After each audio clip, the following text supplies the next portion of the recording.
superabundar em nossas vidas. Irmãos, vamos abrir nossas Bíblias em João, Evangelho de João, capítulo 14. João 14, versículo 1.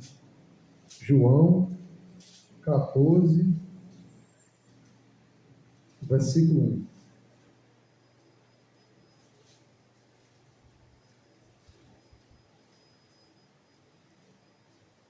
Evangelho de João, capítulo 14, versículo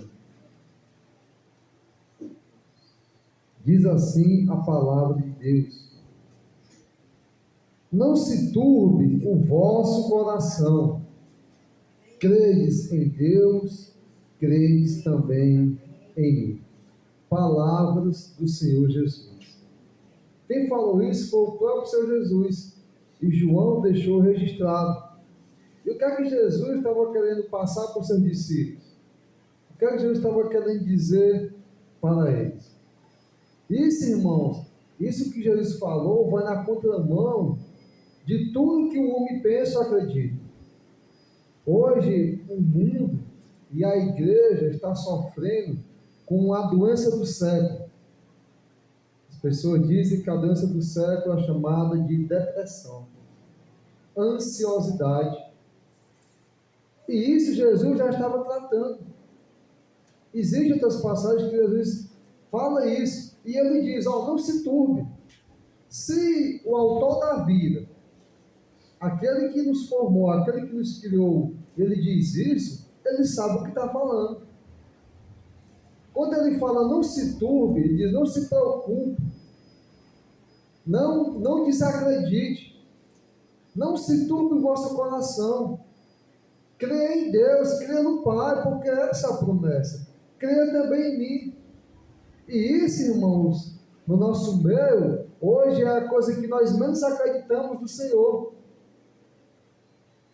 Estamos domingo após domingo, culto após culto, reuniões, campanhas, tudo que fazemos, confraternizações, e no nosso íntimo, nas nossas vidas, depois desse culto, depois daqui, nós acabamos desabonando ou desacreditando naquilo que Jesus disse, para que nós não venhamos deixar o nosso coração se perturbar, o nosso coração ficar agitado. Temos que confiar em Deus. E hoje, irmãos, infelizmente, muitos pregadores, muitas congregações, com medo de perder irmãos que às vezes está com o coração o quê? Perturbado, conturbado, cheio de muitas coisas, cheio de vaidade, cheio de orgulho, cheio de falta de perdão, cheio de ódio, cheio de angústia, um coração cheio de amargura. As pessoas preferem massagear o ego para não perder aquela pessoa e dizer que tudo isso é normal. E quando Jesus disse não se turbe, então é uma coisa individual. Nós que conhecemos a palavra, quando escutamos a voz do pastor, nós o que é que nós vamos fazer? Acreditar. E quando o meu coração e o seu coração começar a se turbar, a se preocupar, a desacreditar em Deus, irmãos, nós temos que ficar alertas e vigilantes, porque eu não estou bem. Está acontecendo algum problema comigo. Mas sabe como é que o inimigo planta nossas vidas e nós acreditamos, é mais fácil? É dizer que todo mundo está o quê? Errado e mal, e está todos contra mim. Quando o meu coração começa a ficar perturbado, frio, como as pessoas dizem espiritualmente, desacreditado, desconfiado das coisas de Deus, desconfiado da igreja, mas nós temos que ter um cuidado. E temos que acatar essa palavra e não deixar o nosso coração ficar cada vez mais o quê? Perturbado, turvo. E aí nós temos que voltar a acreditar fielmente em Deus. E acreditar mais ainda na sua testemunha, Jesus Cristo. Aquele que veio, como o irmão Cláudio falou ontem, que testifica aqui na terra. O sangue do Senhor que foi derramado por cada um de nós. E hoje, irmãos, nós estamos nesse problema muito difícil de se tratar, onde as pessoas têm a ciência humana, onde as pessoas têm os doutores das igrejas que falam conforme o quê? os seus ouvidos. Olha o que é que diz em Timóteo. Vamos abrir em 2 Timóteo. Segura aí em João. 2 Timóteo.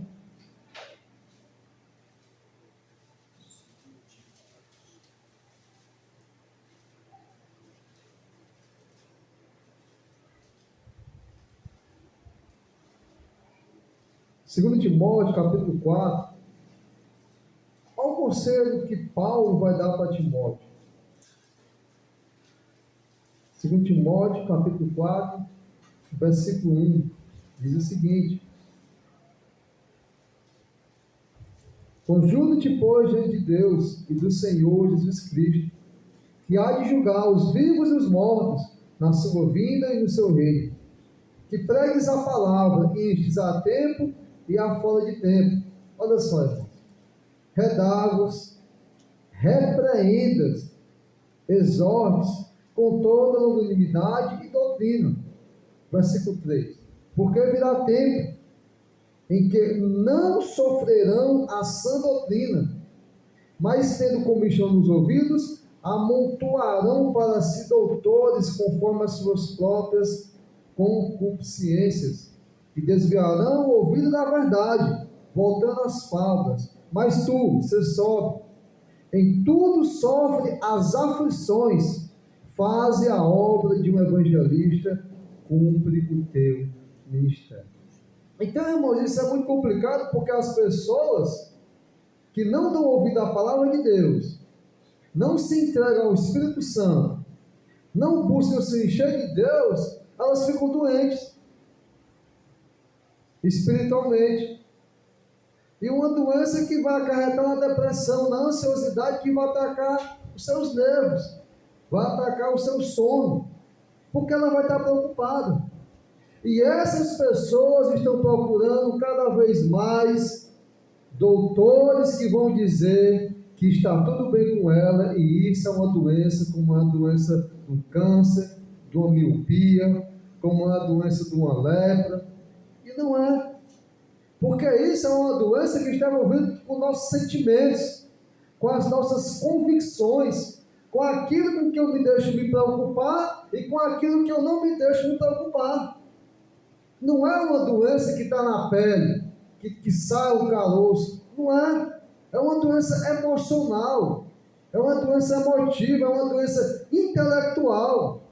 É uma doença que perturba o ambiente onde o Espírito Santo trabalha, o coração, a nossa mente, as nossas emoções, as nossas razões, os nossos sonhos, as nossas realizações. E dizer que isso é uma doença como um câncer é muito delicado. Isso desabona o que Jesus disse: controle o seu coração. Jesus disse isso. Lá em Mateus, vamos abrir Mateus, por favor, Mateus capítulo 6. Mateus conseguiu juntar aqui 3 vezes, e o judeu, quando ele falava 3 vezes, ele enfatizava aquele assunto. Mateus capítulo 6, versículo 25. Mateus 6, 25. Olha como Jesus falou. Mateus 6, 25. Por isso vos digo, não andeis cuidadosos quanto à vossa o quê? Vida, pelo que haver de comer ou pelo que haver de beber, nem quanto ao vosso corpo, pelo que haver de vestir. Não é a vida mais do que o mantimento, e o corpo mais do que a vestimenta? Versículo 31, irmãos, vamos pular para o versículo 31, ainda do capítulo 6. Olha só Jesus mais uma vez enfatizando: não andeis, pois, o quê? Inquietos, dizendo: o que comeremos, ou o que beberemos, ou com o que nos vestiremos. Versículo 34. Versículo 34. Não vos inquieteis, pois, pelo dia de amanhã, porque O dia de amanhã cuidará de si mesmo. Basta cada dia o seu mal. 3 vezes Jesus falando em todas as áreas da nossa vida. Da comida, do mantimento, do vestiário e até com as preocupações que as pessoas têm o quê? Com amanhã.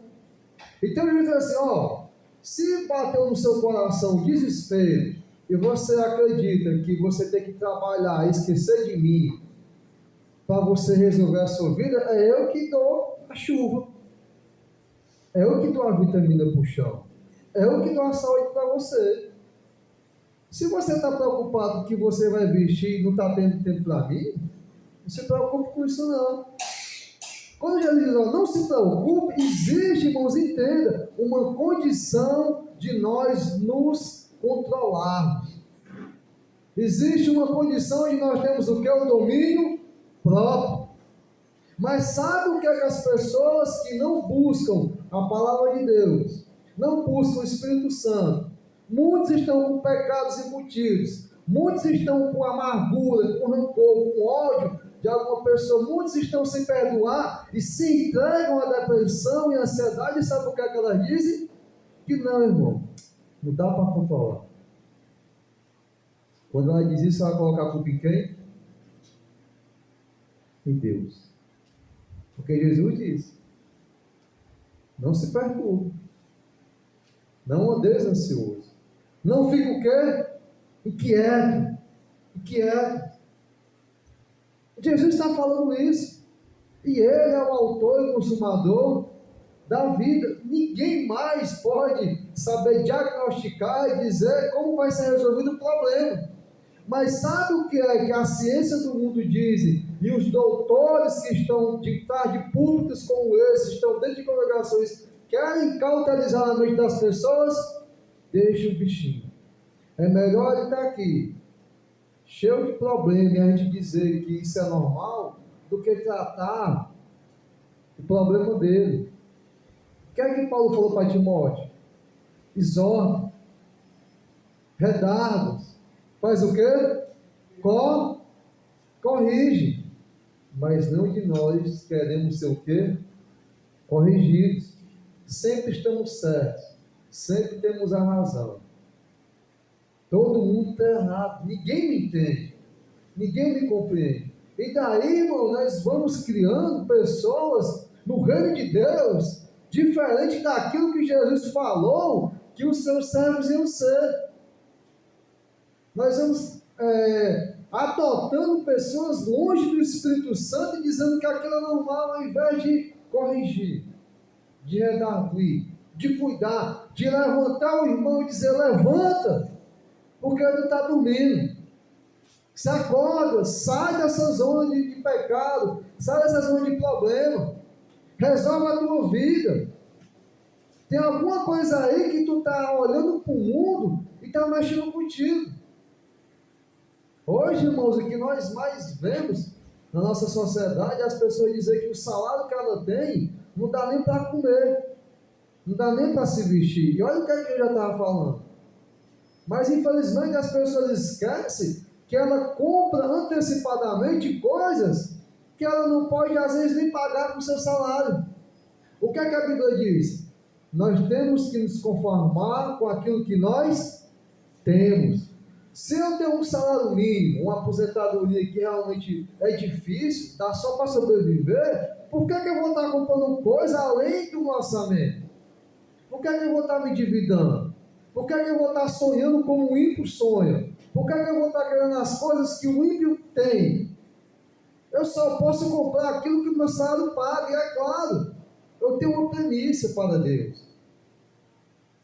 Eu tenho que tirar o melhor antes de eu distribuir a minha conta com aquilo que eu procurei antes, o que me beneficiar com as contas que eu fiz. E aí nós temos, irmãos, pessoas o que? Preocupadas. E a pessoa é tão moralista, tão justa. Irmão, é porque, irmão, eu sou tão certo para as minhas coisas, e quando eu estou devendo, eu nem durmo. Não tenho nem vontade de ir para a igreja, eu não consigo mais ler a Bíblia. Poxa, irmão, é tão ruim estar devendo. Por que você fez a conta que não devia? Por que você está procurando ter aquilo que o ímpio tem, aquilo que o irmão tem? Por que você está desejando ter o sucesso que o outro tem? Salomão falou, Eclesiastes capítulo 3, tudo tem o seu tempo. Tempo para nascer, tempo para morrer, tempo para plantar, tempo para colher, tempo para juntar, tempo para espalhar, tempo para ter, tempo para não ter, tempo para ser feliz, tempo para chorar. Mas aí, irmãos, a nossa ansiosidade, os nossos desejos, nós não decidimos o que? Controlar. E Jesus mostra a decisão: não andeis inquietos, não andeis cuidadosos, não andeis se preocupando com nada disso. Mas sabe por que é que nós fazemos? Tudo o contrário. E queremos o apoio das pessoas. E aí, infelizmente, irmãos, as pessoas não estão querendo ajudar o irmão, ajudar aquela pessoa a se livrar do problema. As pessoas estão querendo ter um apoio dele lá na frente. As pessoas estão querendo estar junto porque às vezes estão na mesma situação. E é muito delicado, irmãos, nós vivemos numa situação dessa, onde cada vez mais as pessoas vão para mais culto, vão para mais reuniões, fazem mais eventos, se aprimoram na palavra, se aprimoram no comportamento dentro da igreja, mas sempre estão o quê? Longe das coisas de Deus. Sempre estão o quê? Sem tempo para as coisas de Deus. Porque elas fazem decisões e escolhas sem consultar o Senhor. E aí fica o quê? Ansiosa, cuidadosa, preocupada com aquilo que não pode ser uma preocupação. E começa a querer se defender com todas as armas e com todas as pessoas que ela traz para o seu lado para dizer que ela não pode ser mexida porque aquilo é uma doença muito grave. Então, irmãos, nós sabemos que a ansiosidade, a depressão, ela começa com as nossas emoções. Ela começa com aquilo que eu decido me preocupar. E com certeza, irmão, sem sombra de dúvida, a pessoa que não se trata, as pessoas que não tomam conselho de Deus, essa doença emocional vai entrar para onde? Para o corpo. Essa pessoa vai se tremer, não vai conseguir dormir, vai ter ataque, vai ter momento de loucura, vai quebrar as coisas, vai querer morrer, vai querer matar. Aí tem que se tratar, tem que ter uma tarja preta. Tem que se controlar, tem que amarrar, tem que ir para o asilo mesmo, tem que ir para o hospício. É verdade, não estou brincando. Tem que ser internada mesmo. Irmãos, toda doença parte daí. Ela vem do espiritual e alastra no seu corpo. Chegou nesse ponto, vai se tratar mesmo. Mas entenda, a solução é Jesus. Irmãos, como é que nós vemos pregadores, como é que nós vemos aí nessas coisas da vida que as pessoas gostam de dizer que a solução para a depressão, a ansiedade não é Deus, irmão. Você dizer que Deus não é capaz de curar uma pessoa disso, irmão. Jesus veio para curar a lepra naquele tempo, que era na carne. Se a lepra, como a pessoa leprosa naquele tempo, não podia ficar na sociedade. Jesus curou o cego de nascença. Jesus curou a pessoa que estava lá, prostrada, aleijada de nascença. Jesus ressuscitou Lázaro que estava morto. E você dizer hoje, irmãos, como as pessoas afirmam que a doença da ansiedade, da depressão não é Deus, irmãos. Irmãos, é o que estão fazendo e dizendo que não, o problema do irmão não é Deus. Que Deus é esse, irmão, que diminuiu tanto o seu poder? O Deus que sempre curou todas as doenças, o Deus que ressuscita os mortos, e hoje dizer que a cura de uma pessoa depressiva e ansiosa não é Deus? Onde é que estamos colocando Deus? O que é que nós preferimos acreditar para não abandonarmos a nossa ansiosidade, irmãos? Por que dizer que Deus não pode curar isso na vida da pessoa e dizer, não, irmão, não fale isso não, porque aí não é coisa de Deus. De quem é, irmão? E é o que a gente vê direto, dizer que não existe, é outro tratamento. Qual outro?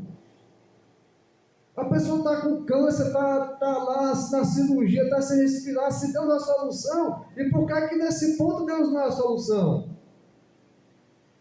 Porque as pessoas preferem, nesse ponto, ser realizado. E ela ter aquilo que ela quer para amanhã. Aí sim ela vai estar curada. Ela ter aquilo que ela pensa que tem que ter. Ela cuidar do corpo. Ela cuidar dos seus caprichos, do seu ego, da sua vaidade, da sua necessidade. Só isso é que vai curar aquela pessoa. Mas quando Jesus disse, não, renuncia à tua vida, abandona, deixa o que tem que deixar, deixa campo, deixa marido, deixa filho, deixa irmão, tudo aquilo que te atrapalha para me servir, abandona e me segue. O jovem rico não teve essa coragem, e ele fazia muitas coisas boas para Deus, mas Jesus falou, só faltava o que para o jovem rico? Só um, olha só, uma. Ele só te falta uma coisa. E aquele jovem saiu o quê? Depressivo, triste, porque ele não conseguia abandonar aquilo que ele tinha. Então a gente prefere acreditar que Jesus não é a solução do meu problema. Sabe por quê? Porque Jesus sempre vai dizer que, não se preocupe com isso. Não busque isso aí, não trabalhe para isso. É o que ele diz aí no 7, no 6, no Mateus, olha o que ele diz Mateus, no 6, no 32, vamos ao 32, só para a gente entender. Mateus 6, 32. Porque todas essas coisas, aqui está diferente, viu? Todas essas coisas os crentes procuram.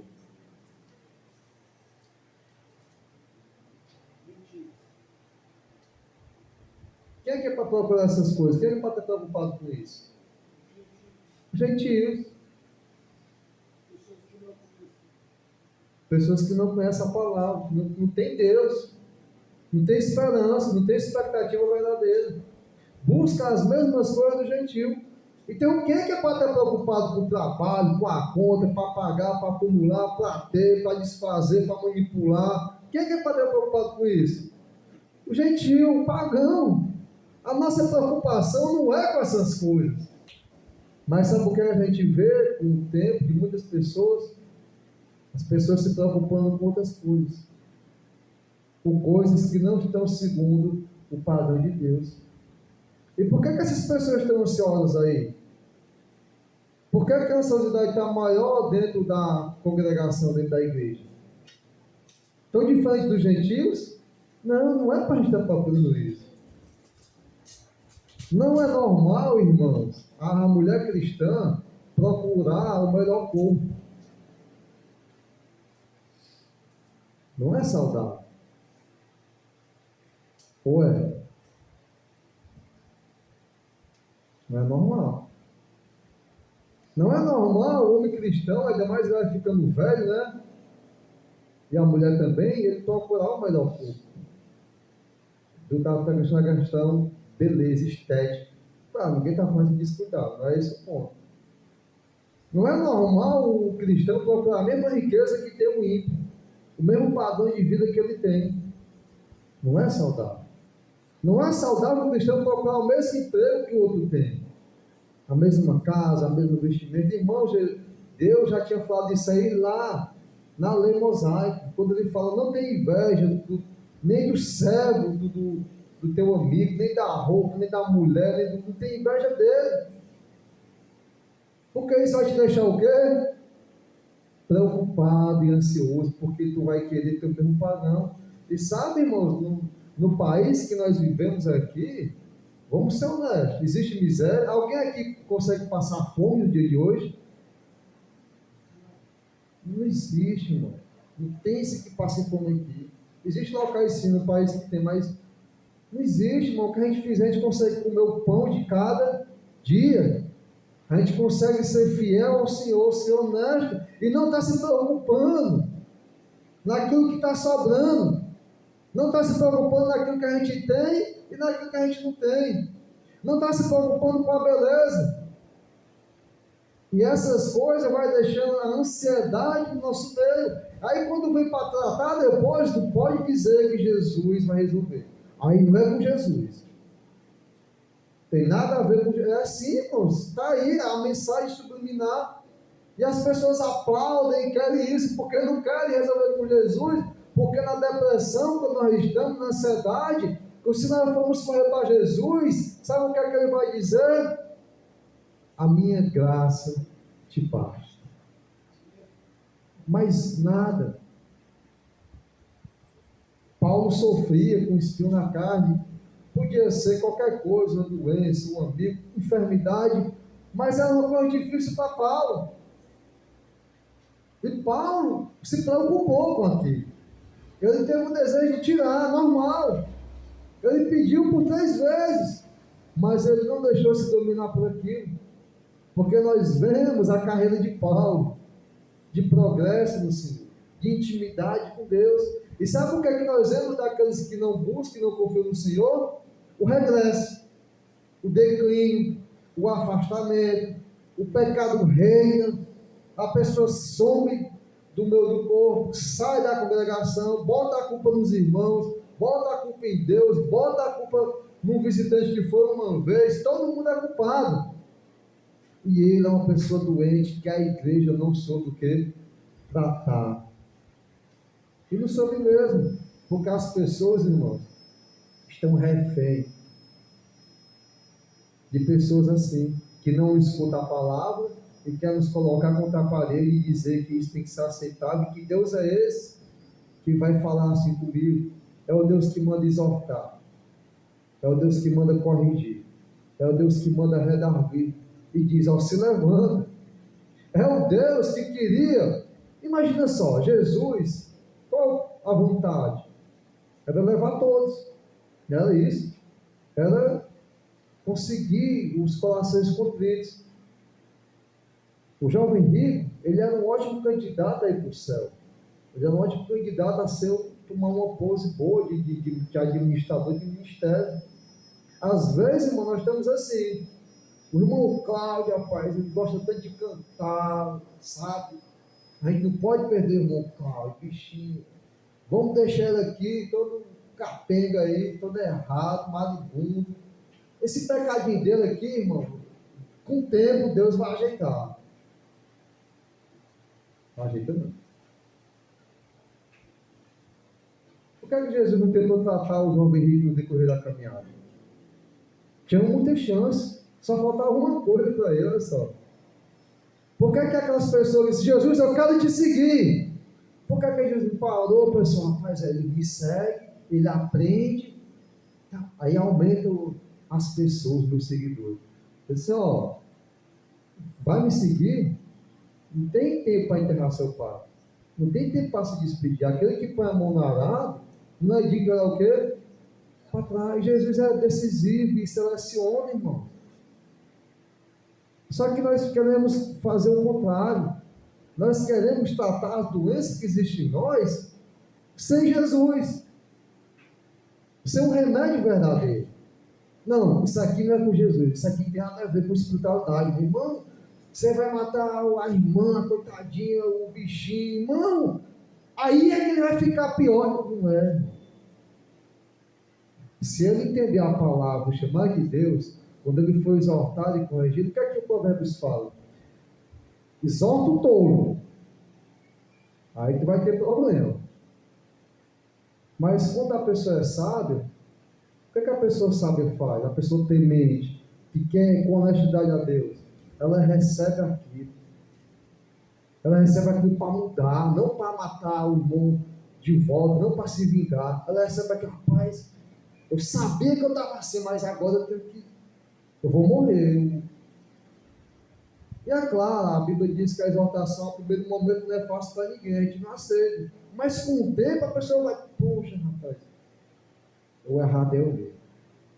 Mas, irmão, nós precisamos tratar e amar os irmãos que estão doentes. E sabe, uma criança, quando está com uma doença, se a mãe dá o remédio errado, o que ela vai fazer com o filho? Ela pode matar ele. Não é porque é um remédio. Não, irmão. Mas, irmão, meu filho morreu, mas foi. Eu dei o remédio errado. Mas foi pior do que eu ter dado veneno. A pessoa procura, nós somos maliciosos e sempre tem uma coisa para driblar, né? Para disfarçar a nossa culpa, o nosso erro. Irmão, o irmão tentou, sabe? Aquele remédio lá do podia, mas irmão, não era pior se ele tivesse dado veneno, então não está certo. Pau de mão, levanta o irmão fez o certo porque ele fez o errado. Não, o inimigo nos ludibria e faz a gente fazer um bocado de coisa legal, positivo, mas coisas que vai matando a ele próprio, matando o quê? Uns aos outros. Se nós temos, irmãos, a bula, o médico, nós temos a receita de como resolver qualquer problema, o câncer, a próstata, a cegueira, qualquer doença, a lepra, irmão, a AIDS, se a solução é Jesus, por que aquela essa doença que quer nos constranger e quer nos colocar contra a parede não é Jesus? Não pode nem dizer que é Jesus. O inimigo, irmão, ele está sabendo trabalhar muito bem em nossas vidas, nos colocando refém de pessoas que não escutam o que? Jesus. Não andeis inquietos, não andeis preocupados, não se turbe o que? O vosso coração. Jesus que falou isso. Quando eu digo que não dá certo, quem é que está sendo mentiroso na história? Jesus mentiu, errou, irmão. A ciência prova que Jesus errou. Quando eu digo que Jesus não deu a solução e está tratando isso desde lá, quando eu digo que isso não é o suficiente, dizer para o irmão que a graça do Senhor basta e que isso que ele está passando é alguma preocupação no coração dele, é alguma falta de amor, é algum rancor, é alguma coisa que, irmão, que alguma coisa aí, irmão, se liberta. Se levanta, irmão. Toma uma posição, toma uma decisão e decide mudar de vida, irmão. Se tu já está pior, se já está com nervo, está todo se tremendo, está sem dormir, toma um remédio. Vai se consultar. Mas só isso não dá resultado, tem que ter Deus em primeiro lugar, irmão. Já atacou a carne, a doença é assim. O pecado foi assim, irmãos, entenda? Como é que o pecado entrou? Quando o Adão e Eva pecou, não foi lá uma doença de câncer ou uma lepra, não. Estavam lá bonitinho ainda, vestindo a roupa. Ficou legal, mas ficou lá. Com o passar do tempo, o que a humanidade sofre até hoje? Peste, doença, coisas horríveis, irmãos. Não existe doença aí que as pessoas têm, pois, irmãos. No lugar que você consegue até imaginar, irmão, podridão, coisas horríveis.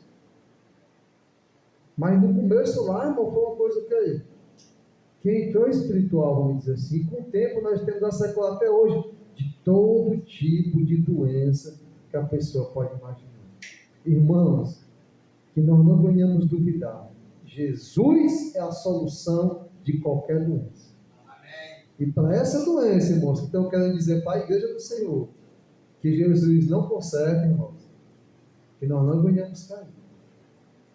Claro, tem que ter sabedoria. Tem que ter controle. Porque, irmãos, uma pessoa quando está nesse estágio, eu tiro pela uma pessoa próxima de mim que é a própria minha mãe, sabe? E a minha mãe, às vezes, ela tem um ataque dela e sabe o que é que eu vejo na minha mãe, que é um texto do sangue meu, que eu não estou falando mal? Amargura, rancor. E a minha mãe não é essas pessoas má, perversas. E aquilo ali eu vejo acabando com ela. Ela não controla a ansiedade dela.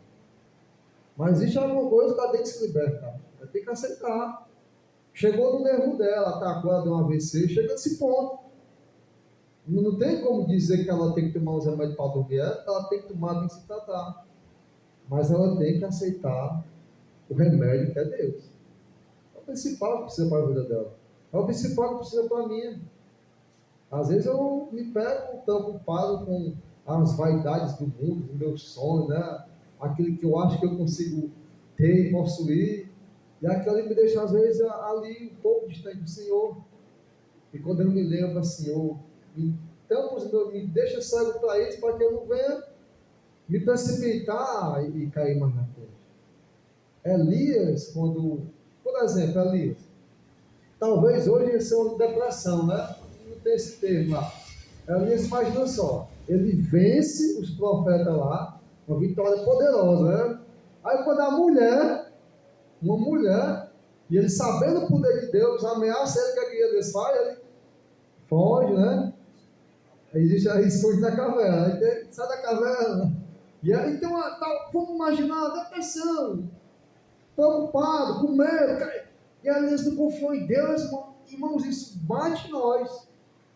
É normal, Jesus, não se turbe, não deixe isso avançar na sua vida, não deixe isso tomar de conta de você, porque vai bater o dia nosso, no dia, sabe? Sem esperança, sem desânimo, sem saber o que fazer, com vontade de morrer, com vontade de matar, com vontade de chorar, mas não deixe o seu coração ficar perturbado, não deixe essa ansiosidade tomar de conta de você.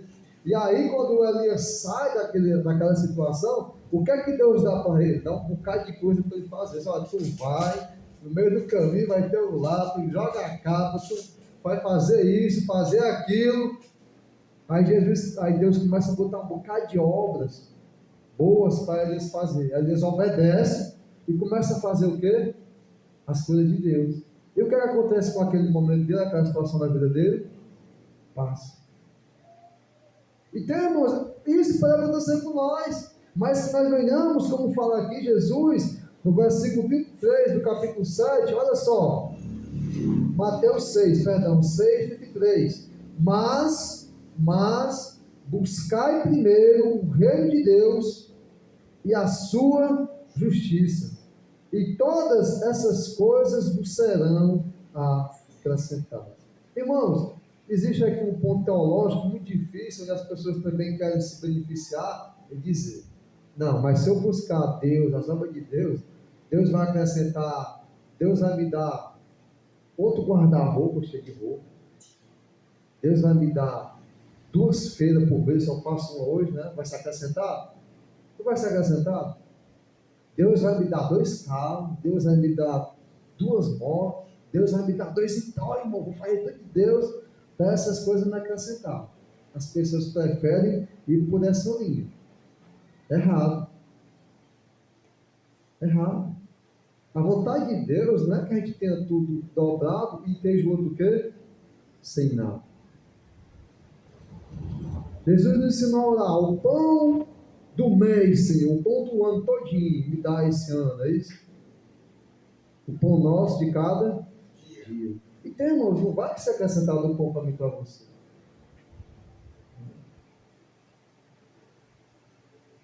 Deus não vai dar 10 pares de roupa para a gente estar se mostrando e fazendo concurso de beleza aqui no prédio, sabe? Não vai dar. Deus não vai querer a gente estar querendo com esse desfile. Às vezes, infelizmente, com o passar do tempo, as nossas congregações parecem uma passagem de desfile. As pessoas querem se mostrar mais bonita, mais elegante, e não está errado. Tem pessoas que, porque tem só 3 roupas no guarda-roupa, e diz que não tem roupa nenhuma. Então, irmãos, a promessa de Deus não é acrescentar o seu carro em 2, a sua casa em 3. Não é isso, não. Porque se Deus fizesse isso, ia ser injusto. Ele ia confrontar a própria palavra que ele disse. Então as pessoas querem se beneficiar nisso, em ter tudo em abundância. E, irmãos, a nossa abundância vem do Senhor naquilo que Ele dá pingado, naquilo que Ele dá para cada um de nós. Então as pessoas que pensam em buscar o reino de Deus, para ter tudo dobrado, roupa, comida, salário, irmãos, não é isso. Nunca foi isso que Deus prometeu para nós. Então a gente se engana e pensa que isso vai ser multiplicado. Eu vou ter mais roupa, eu vou ter mais sandália, eu vou ter mais carro, eu vou ter mais tudo. Não, agora não. Porque se fosse assim, onde estaria aquele que precisa? Nós seríamos o que? Acumuladores egoístas. O que é que vai ser multiplicado na minha e na sua vida quando a gente deseja as coisas de Deus? A justiça de Deus. Já pensou? A justiça de Deus ser multiplicada na minha e na sua vida? Já pensou o reino de Deus, Jesus no Pai Nosso? Venha a nós o quê? Teu reino, vosso reino. Já pensou? A gente está cada vez mais dentro de quê? Do reino de Deus, na presença de Deus. E temos que a nossa multiplicação vencer essa. Porque se eu busco o reino e a justiça de Deus, sabe o que vai acontecer? Eu não vou estar preocupado com o que eu vou comer, e nem vou estar preocupado com o que eu vou o quê? Me vestir. E nem vou estar preocupado com o que no dia? Então é isso que é multiplicado. Quando Deus multiplicar a justiça em mim, a presença dele em mim, irmãos, nada vai me faltar. A presença do Senhor vai ser o meu tudo. Ver a face do Senhor vai ser a minha alegria. Vai ser o fim, vai ser o ápice, vai ser o topo, vai ser a minha conquista. Eu cheguei, conquistei. Conquistei, Senhor, tudo que eu queria. Eu não preciso mais de dinheiro, eu não preciso mais de aposentadoria, eu não preciso mais de ter muita roupa, eu não preciso mais de ter muita comida, eu não preciso de mais nada sobrando. E sabe, se não tiver nada disso, eu tenho o quê? Eu tenho Deus. Eu tenho tudo na minha vida. Eu não preciso de mais nada. E na promessa de Deus, Deus nunca nos deixará o quê? Desamparado. Deus nunca prometeu nos dar fartura, mas Ele sempre prometeu: o justo nunca padecerá. Nós nunca vamos sofrer a injustiça, mas a sobra, irmãos, não é essa a promessa do Senhor. Que possamos, irmãos, estarmos alegres, contentes no Senhor. Para fechar, Gálatas, por favor, abra sobre mim, Gálatas.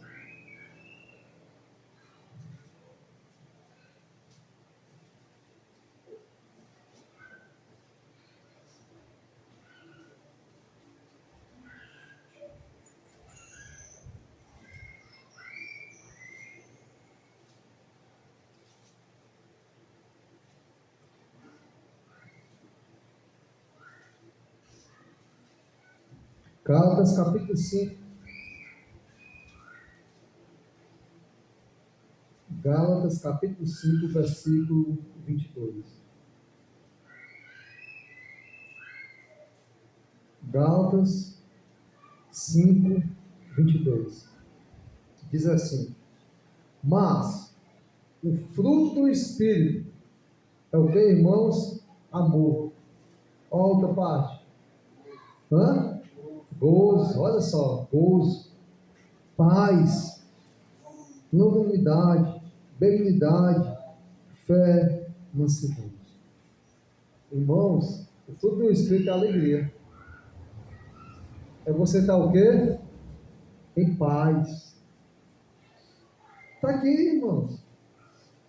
Eu dizer que tem o Espírito Santo na minha vida, que eu dizer que eu estou cheio do Espírito Santo e não estou alegre,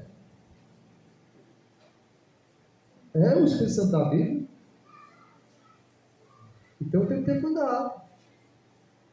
Eu dizer que estou cheio de Deus, cheio do Espírito Santo, e não está em paz, irmão. Está sempre perturbado, amargurado, angustiado, doido, perturbado, jogar pedra, não tem aquela paz. Então, irmãos, será que nós estamos cheios do Espírito Santo? Como é que o Espírito Santo está na minha e na sua vida? Precisamos, irmãos, estarmos cheios do Espírito Santo. O Espírito Santo traz alegria, traz conforto, traz paz, traz mansidão, traz temperança. Tudo o contrário do coração perturbado, coração agitado, incontrolável, indomável. Se a promessa é essa, irmãos, Eu tenho que ter cuidado. A Bíblia diz: de Deus não se escarnece. Eu acredito que às vezes escarnecer Deus é isso. A gente procura a nossa desculpa, a nossa saída, e quando a gente faz isso, confrontando a Bíblia, quem é que vai estar saindo por mentiroso? Deus. Deus. Então, irmãos, que possamos buscar o Espírito Santo, que possamos buscar o reino de Deus em primeiro lugar. E o reino de Deus e a sua justiça nos será o que? Acrescentado. Aquele que busca só isso e mais nada, é o sonho dele, é o desejo dele. Ele quer a multiplicação daquilo. Por exemplo, o ganancioso que ele procura o dinheiro, o Deus dele é o dinheiro, a alegria é o dinheiro. Então, quanto mais ele tem aquele dinheiro, às vezes ele nem gasta, não tem nem tempo para gastar. Às vezes ele gasta só para proteger o dinheiro dele, que nem existe mais, porque ele está pagando segurança, tudo, está pagando propina. Então, assim, o ganancioso por dinheiro é aquele que ele se alegra quando ele acumula cada vez mais dinheiro, né? Então, irmão, quando a minha ganância e a sua ganância, o nosso tesouro for o reino de Deus e a sua justiça, quanto mais a gente tiver, mais a gente vai o quê? Querer. Já pensou? Quanto mais a gente tem de Deus, mais a gente querer de Deus. Quanto mais próximo a gente está, mais se eu quero ver a tua face. Se eu quero conversar contigo, eu quero ver a tua voz. Se eu quero a tua justiça na minha vida para me mudar. Já pensou o nosso tesouro sendo isso? Quanto mais de Deus, a gente vai querer mais. E aí nós vamos entrar na profundidade das grandezas do Senhor. Amém? Que Deus seja louvado. Vamos ficar de pé, vamos orar ao Senhor. Vamos estar orando, irmãos, uns pelos outros, e que o Senhor possa nos conceder a sua graça cada vez mais. Olha, Santo Deus, amado Pai, Deus soberano, ó Senhor, Tu nos sonda, Tu sabes, Senhor Deus, as nossas fraquezas, Tu sabes as nossas ânsias, Senhor Deus, Tu sabes, Senhor Deus, as nossas doenças, que possamos, Deus, depositar qualquer tipo de problema em nossas vidas em Tuas mãos, Senhor Deus. Às vezes, Senhor Deus, nós sabemos que temos que depositar e confiar, mas nós não te entregamos, Deus, a nossa causa, porque sabemos que o Senhor pode fazer diferente. E às vezes arriscamos fazer aos nossos moldes. Mas, Senhor, tem misericórdia de nós. Nos ajuda, Senhor Deus, a controlar a nossa vida, nosso tempo, para termos mais de Ti.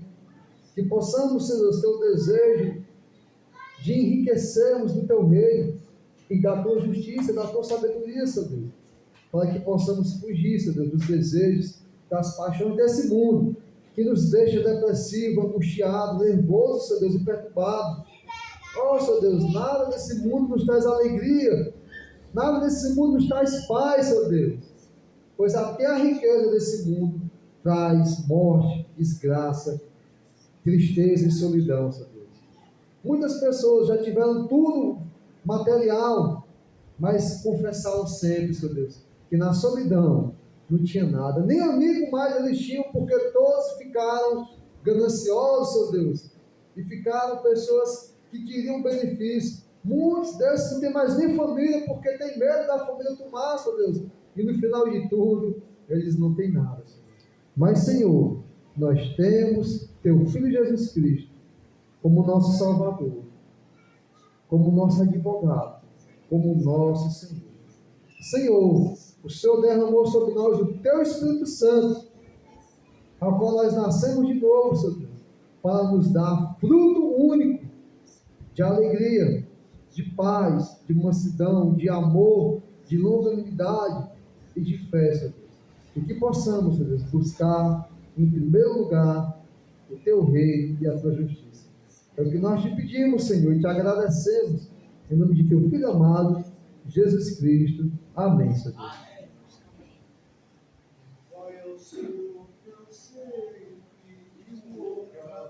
Louvar.